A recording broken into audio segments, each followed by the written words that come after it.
Hi friends, welcome to this channel. दोस्तों, teaching aptitude के 1000 plus important question के class को कंटिन्यू रखते हुए आज ये हमारा 12वां क्लास है। ओके, और इससे पहले हम लोगों ने 240 क्वेश्चन को जो है वो डिस्कस कर लिया था।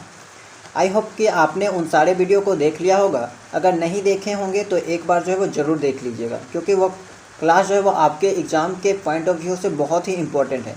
यहाँ पे जितने भी क्वेश्चन आपको बताए जाएंगे या फिर बताए गए हैं वे सब जो है किसी ना किसी टीचिंग एग्ज़ाम से रिलेटेड है। उस एग्ज़ाम में जो है वो आ चुके क्वेश्चन है, ठीक है। तो इसीलिए आपके एग्ज़ाम के लिए भी बहुत ही इंपॉर्टेंट है।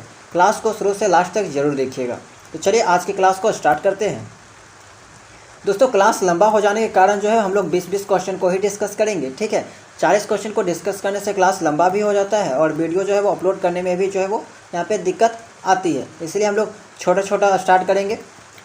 आराम से 20-20 क्वेश्चन को धीरे धीरे देखेंगे और हम लोग जो है वो जल्द 1000 क्वेश्चन को भी कंप्लीट कर लेंगे, ठीक है। चाहे हमें एक दिन में 4-5 क्लास ही क्यों ना लेना पड़े। ओके, तो चलिए आज का क्वेश्चन देखते हैं।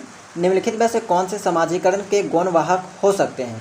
विद्यालय और पास पड़ोस, विद्यालय और निकटतम परिवार के सदस्य, परिवार और रिश्तेदार, परिवार और पास पड़ोस। तो यहाँ पे ऑप्शन नंबर बी जो है वो करेक्ट हो जाएगा, ठीक है। आपको जो है वो अगर आप गूगल में सर्च करोगे तो इसका आंसर जो है वो आपको ऑप्शन नंबर ए भी देखने को मिलेगा, कहीं कहीं आपको सी भी देखने को मिलेगा, लेकिन आपको जो है वो एक्यूरेट आंसर यहाँ पे ऑप्शन नंबर बी ही होगा। यहाँ पे बहुत ही जांच पड़ताल के बाद जो है वो हम इस कंक्लूजन पे पहुँचे हैं, ठीक है, कि ऑप्शन नंबर बी जो है वो इस क्वेश्चन का राइट आंसर होता है। निम्नलिखित में से कौन से समाजीकरण के गुणवाहक जो है वो हो सकते हैं? देखिए, समाजीकरण की प्रक्रिया जो है वो निरंतर चलने वाली प्रक्रिया है और यह बच्चों में जो है उसके परिवार से ही स्टार्ट हो जाता है, ठीक है। ये चीज़ आपको पता होगी। तो यहाँ पे जो है वो आपको ऑप्शन नंबर बी करेक्ट होगा। अगर आपको एग्जाम में भी ये क्वेश्चन देखने को मिलता है तो आप बेहिचक जो है वो यहाँ पे ऑप्शन नंबर बी सही कर दीजिएगा। चलिए नेक्स्ट क्वेश्चन है। नए नए संचार माध्यमों के विकास ने कक्षा में शिक्षक के दायित्वों को बहुत बढ़ा दिया है, पूर्ववत रखा है, घटा दिया है, निभाना आसान बना दिया है। तो ऑप्शन नंबर ए जो है यहाँ पे करेक्ट हो जाएगा, ठीक है। ऑप्शन नंबर ए बहुत बढ़ा दिया है। चलिए नेक्स्ट क्वेश्चन है। प्रभावी शिक्षक की कौन सी बात छात्र को अच्छी लगती है? उसका पहनावा, उसकी विद्वता, उसका पूरा व्यक्तित्व, उसकी बोली। तो यहाँ पे ऑप्शन नंबर सी जो है वो करेक्ट हो जाएगा, उसका पूरा व्यक्तित्व, ठीक है। उसका जो है पूरा पर्सनैलिटी जो है वो स्टूडेंट को पसंद आती है। नेक्स्ट क्वेश्चन है। छात्रों को मूल्यों की शिक्षा देना आवश्यक है क्योंकि इससे उनका बौद्धिक विकास बढ़ेगा। यह भी एक शिक्षा है। उनमें सद्गुणों के प्रति आस्था और सजगता बढ़ेगी। माता पिता प्रसन्न होंगे। तो यहाँ पे इसका राइट आंसर होगा ऑप्शन नंबर ए, इससे उनका जो है बौद्धिक विकास बढ़ेगा। नेक्स्ट क्वेश्चन है। समावेशन का अर्थ है जरूरतमंद बच्चों की शिक्षा सामान्य बच्चों के साथ होनी चाहिए, इनकी शिक्षा व्यवस्था अलग हो, सामान्य बच्चों के साथ इन्हें नहीं मिलना चाहिए, उपरोक्त में से कोई नहीं। तो यहाँ पे जो है वो ऑप्शन नंबर ए करेक्ट हो जाएगा। समावेशन का अर्थ होता है कि ज़रूरतमंद बच्चों की शिक्षा सामान्य बच्चों के साथ साथ यहाँ पे होनी चाहिए, ठीक है। Next question. प्रभावी शिक्षक होने की बहुत कम संभावना किसकी है? वह जो हर समय अपनी विद्वता का बखान करे, वह जो नैतिक मूल्यों की शिक्षा देता है, वह जिसकी पढ़ाने में कोई रुचि नहीं है, ए व सी दोनों। तो यहाँ पे जो है आपका ऑप्शन नंबर डी यानी कि ए व सी दोनों करेक्ट हो जाएगा। एक कुशल प्रधानाचार्य के लिए आवश्यक है छात्रों व अभिभावकों से अच्छे संबंध, अध्यापकों से अच्छे संबंध, मानवीय गुणों से भरपूर व्यक्तित्व व नेतृत्व क्षमता, कड़ा व्यवहार। तो यहाँ पे मानवीय गुणों से भरपूर व्यक्तित्व व नेतृत्व क्षमता यानी कि ऑप्शन नंबर सी करेक्ट हो जाएगा। Next question. शिक्षा का प्रचार प्रसार क्यों आवश्यक है? साक्षरता का प्रतिशत बढ़ाने के लिए, लोगों को समाज का उपयोगी अंग बनाने के लिए, शिक्षकों को नौकरी देने हेतु, लोगों को शिक्षा के प्रति आकृष्ट करने हेतु। तो ऑप्शन नंबर बी जो है यहाँ पे करेक्ट हो जाएगा। इसका भी आंसर जो है बहुत जगह आपको ऑप्शन नंबर ए देखने को मिलेगा, लेकिन एक्यूरेट आंसर जो है वो आपको ऑप्शन नंबर बी होगा, ठीक है। चलिए नेक्स्ट क्वेश्चन है। बाल केंद्रित शिक्षा के लिए निम्नलिखित में से कौन सा कारक आधार है? व्यक्तिक अंतर, बाल अधिकार, बच्चों के निःशुल्क अनिवार्य शिक्षा का अधिनियम 2009, उसके बाद सभी बच्चे सभी संदर्भों में समान होते हैं। तो व्यक्तिक अंतर, ठीक है, इंडिविजुअल डिफरेंस जो है यानी कि ऑप्शन नंबर ए जो है यहाँ पे करेक्ट हो जाएगा। नेक्स्ट क्वेश्चन है। आप कक्षा में पढ़ा रही है, उस समय आचार्य द्वारा बुलाए जाने पर आप तुरंत उनके पास चली जाएंगी, घंटी समाप्ति के बाद ही जाएंगे, एक स्लिप पर परिस्थिति लिखकर भेजेगी, स्पष्ट मना कर देगी। तो देखिए, अगर आप इम्पोर्टेंट चीज़ पढ़ा रही है, ठीक है, तो आपका वहाँ पे दायित्व बनता है कि घंटी समाप्त होने के बाद ही आप वहाँ से जाएगी, ठीक है। नेक्स्ट क्वेश्चन देखते हैं।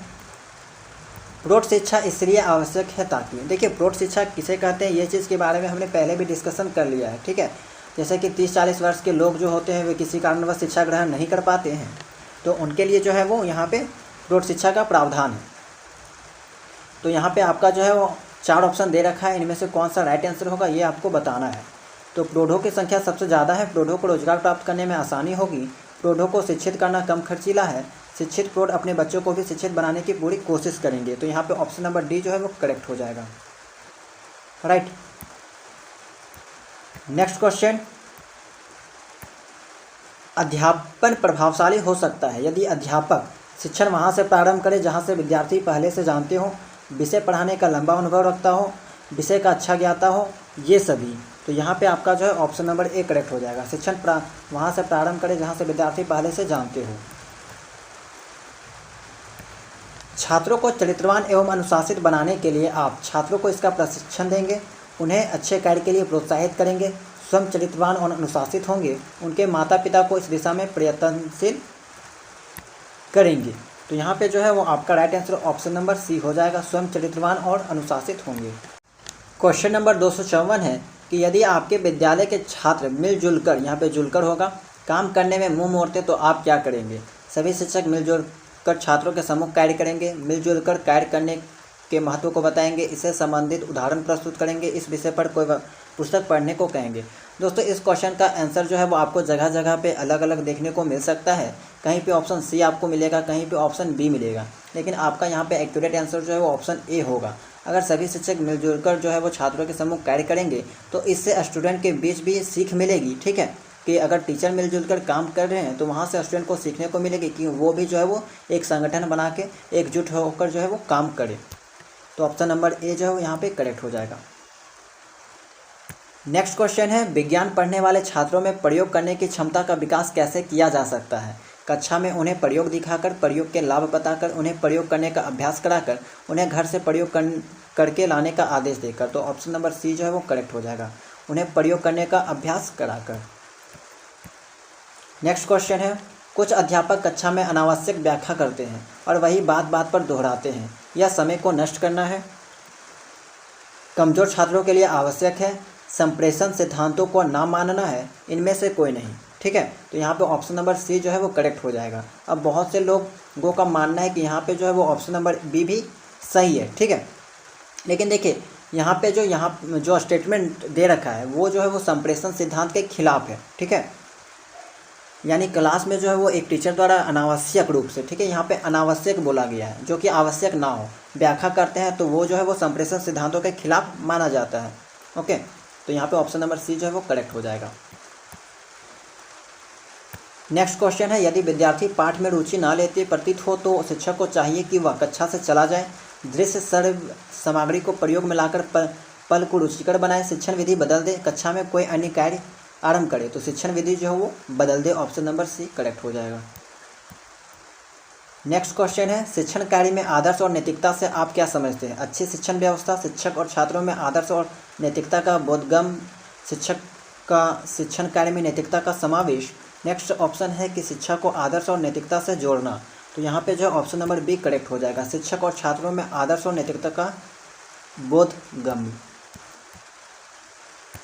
नेक्स्ट क्वेश्चन है, सफल अधिगम के लिए आवश्यक है कि छात्रों के मानसिक स्तर एवं रुचि को ध्यान में रखकर पढ़ाया जाए, अध्यापक के बीच बीच में छात्रों का मनोरंजन भी करता रहे, अध्यापक को विषय पर पूर्ण अधिकार हो, ये सभी। तो यहाँ पे ऑप्शन नंबर डी जो है वो करेक्ट हो जाएगा, सफल अधिगम का यहाँ पे जो है वो तीनों ऑप्शन राइट है। चलिए नेक्स्ट क्वेश्चन है, और आज के क्लास का जो है वो इस क्लास का लास्ट क्वेश्चन है, जिन छात्रों के माँ बाप नहीं होते तो आप उनकी मदद के लिए प्रिंसिपल से सिफारिश करेंगे, उन्हें सहानुभूति देकर प्रसन्न रखेंगे, उन्हें कक्षा में आगे बैठाएंगे, माँ बाप की तरह उनको प्यार देंगे। तो यहाँ पे जो है होगा ऑप्शन नंबर बी करेक्ट हो जाएगा, उन्हें सहानुभूति देकर प्रसन्न करेंगे। तो दोस्तों आई होप कि आपको आज का क्लास जो है वो पसंद आया होगा, तो वीडियो को लाइक ज़रूर कर दीजिएगा। यहाँ पे जितने भी क्वेश्चन बताए गए वे सब जो है वो आपके एग्ज़ाम के पॉइंट ऑफ व्यू से बहुत ही इंपॉर्टेंट है। इसका PDF जो है वो एक ही बार आपको टेलीग्राम चैनल में देखने को मिल जाएगा। अगर आप टेलीग्राम से नहीं ज्वाइन हुए हैं तो उसका लिंक जो है वो डिस्क्रिप्शन में मिल जाएगा, वहाँ से ज्वाइन हो जाइएगा। और चैनल में अगर नए हैं तो चैनल को सब्सक्राइब जरूर कर लीजिएगा। मिलते हैं नेक्स्ट क्लास में।